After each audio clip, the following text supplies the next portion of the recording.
Tignan po natin mga katubero kung paano sila gumawa ng kubus. Ayan. See?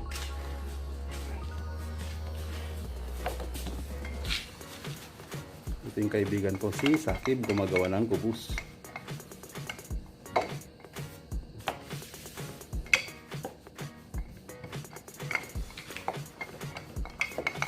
Ganyan sila gumawa. Ito na po yung kanilang finished product. Ayan. Tapos po, parang ano pa, alsign lang muna. Tapos mamaya, ulitin po nila uling ano, i-flatten. Saka po nila iluluto. Jadi kamada kamtagiga ba din semi rakip? At na yung plato dito. Sarong-sarong lang. Ay. 2 minuto lang daw. Ayan. Parang pinapalsa po ba? Tsaka nila i-flatten.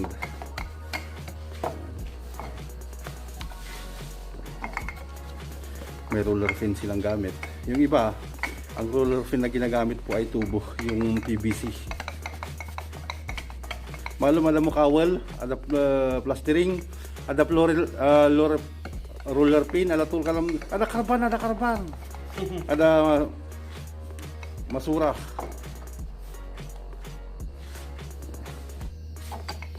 Ada tool kalam jujur repair, ada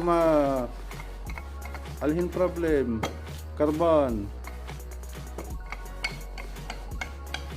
Iba. Yung iba naman parata. Ada mapisim ada parata.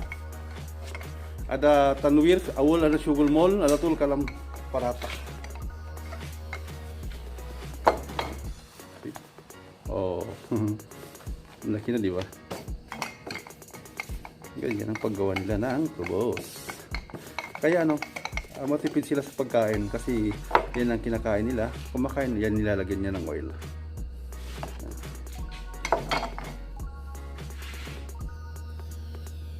Araw-araw yan po ang kinakain nila. Saka lang sila kakain ng kanin tuwing araw ng Huwebes gabi. Ayan. Good morning. Aywan na nag-iba na. Anda ibuka prata? Ha? Ibuka prata? Skill. Ano siya video? Lasang video. Ano nag-iba na? Wi-Fi. Ano, sisil puros. Pues.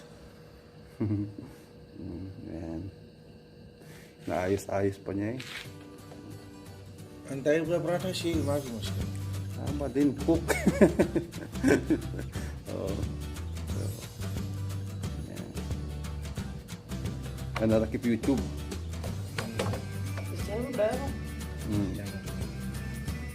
Yan. Don't worry.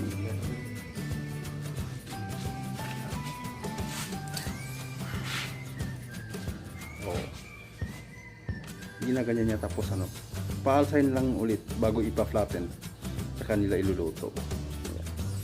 Yung kasama niya nagpapainit na po ng kanilang ano, fry pan. Doon po nila papainit. Ayan. Ayan po yung kanilang ano, lutuan. Ayan. See? Oh. But okay. Thank you. Ganyan lamang po. Ay, wah. Ayan o, naluto na ang kanilang parata. Tignan yung lakas ng kanilang apoy. Ayan. Ganyan lang ang pagkain nila. Naluto na. Bibigyan daw nila mamaya pag naluto lahat.